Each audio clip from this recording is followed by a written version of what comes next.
You're... Yes! You... Oh hey YouTube. I didn't see it there. It's because I'm so excited about Supergirl and Legends of Tomorrow.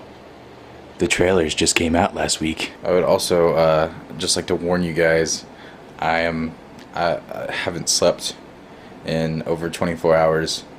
I'm kind of just going crazy. I don't really know what's going on, but yeah, I'm sleep deprived, and also there's spoilers.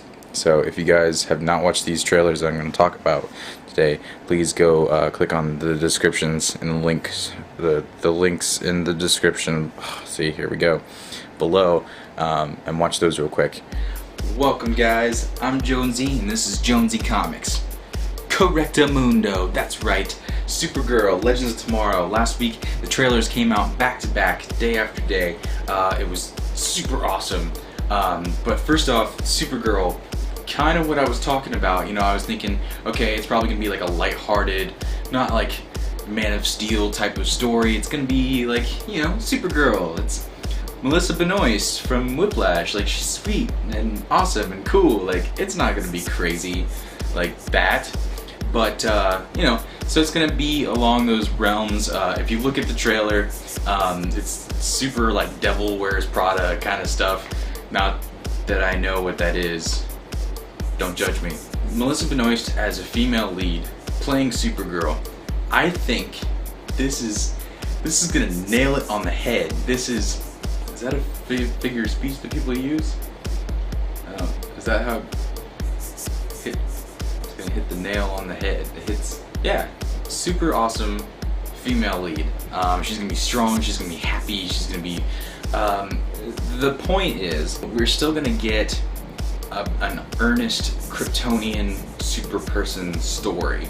You can't have Supergirl, Superman, and not have, you know, that type of theme going, where they struggle on a super scale of different things because they're so inhuman and so invincible. And you kind of see that in the trailer. A little bit of talk about how she is an alien technically, so there's dealing with that issue. But it looks like she's gonna come out of the woodworks a lot more than Superman has in history and in comic books. She really wants to be known as Supergirl, whereas Superman felt like he needed to protect his identity and stuff like that. So that'll be an interesting take. What I really like about this is having Supergirl on the television screen. It's gonna provide an entryway into comic books and into the comic book world that you know, girls, women who are not interested in comic books, or maybe they just don't know how to get started or whatever. This is a really cool place to start. It's going to be a very inspiring story. I hope that it actually, being a strong female lead, which we have been waiting for so long, I'm really hoping that it's going to provide inspiration for young women who are, you know, in the workplace, you know, trying to move up and be independent and I almost said insecure, like that's terrible. But trying to be independent and find their own strength. That's really what Supergirl is all about. Moving on, this is kind of me just nerding out at this point. Legends of Tomorrow. Okay, I gotta read you this lineup. Here we go. We got Hot Girl. We got, which by the way, this is on the CWs. This is gonna need some backstory to explain, like, why is Hot Girl suddenly there? Well, here we go. You're gonna see it.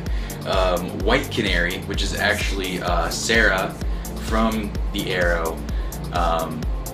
She's somehow been resurrected via the Lazarus Pit, which, you know, of course. But that's gonna need a little bit of backstory too, especially for people who haven't. The only glimpse of Lazarus Pit they've got is like the hot tub that is in Arrow, and that's it. Like Captain Cold and Heatwave from the Flash, they will be there. Which is really cool because they are going to be on this team. So that's going to be really cool for, again, non-comic book people to see, because a lot of the times, like, villains have to step into a group of people that they wouldn't normally be accepted into because there's a greater purpose. Like, Legends of Tomorrow is fighting for all of existence.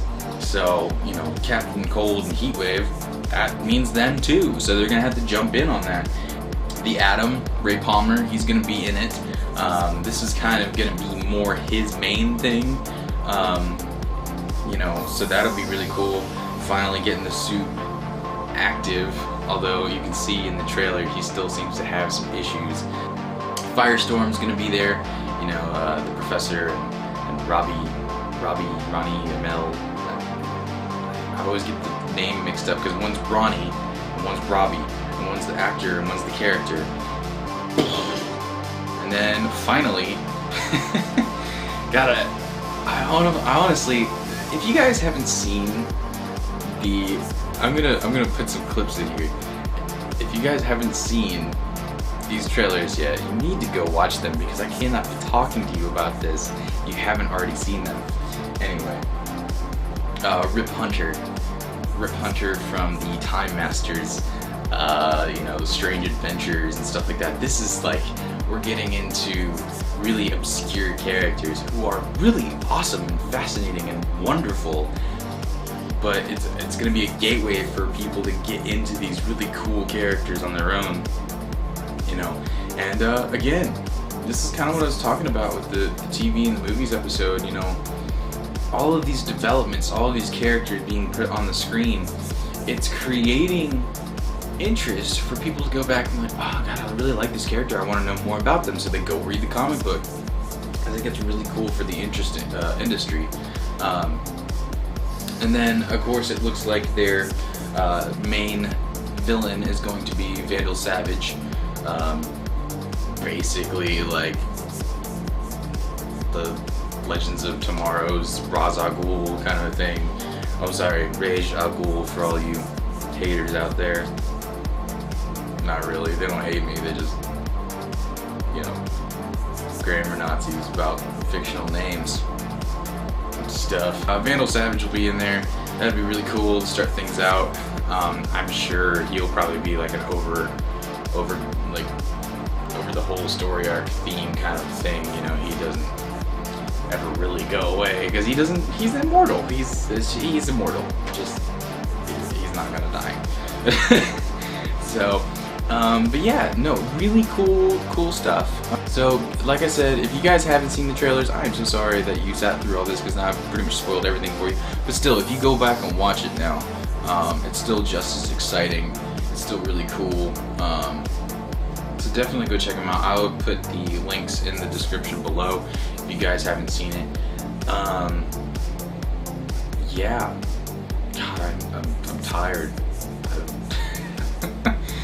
I need to go to sleep, but I can't. It's like broad daylight. It's like 6 p.m. I'm not gonna go edit this. Do a little ditty this week, in case you guys are wondering what I am reading right now. It is rereading, actually. This is one of my personal favorites of all time. Green Arrow, Year 1. This is Andy Diggle, which you may recognize that name from the TV show. They used Andy Diggle as John Diggle's dead brother, which I thought was kind of a hilarious Easter egg. And then of course Jock is doing the art, ever amazing as always. Just really cool artistic concepts when it comes to the Green Arrow. And he's currently doing some stuff with Witches right now with Scott Snyder and Matt Hollingsworth. So if you want to check out his art some more, you can look there. But no, Green Arrow Year 1. It's nice to see Oliver Queen back on the island again. You know, I like this version. I like the show's season 1 version, and then there's season 3. You guys don't know what I'm talking about. If you go check out my blog, jonesycomics.com, I did a little rant about the season 3 finale and just like the season 3 as a whole for the Arrow. If you guys disagree, please by all means comment, but I was pretty disappointed for the entire season. So anyway, I think that's about all I got for you guys. But definitely, like I said, go check out those trailers. It's really cool. If you've been waiting for this like I have, or even just a little bit, you've been waiting for something to get you hyped up, this is it. This is it. And I think LOT, we got a little time to wait. I think they're going for 2016, but I think Supergirl is definitely signed up for the 2015 fall lineup. So check it out. Alright, I gotta go. I gotta edit this. And then I'm sure by the time I'm done editing, it'll actually be time to sleep because I'm really slow at this. So thank you guys so much for watching. I really, really appreciate it, even in my times of sleep deprivation. Yeah, thank you so much for watching. This is Jonesy Comics. Bye-bye.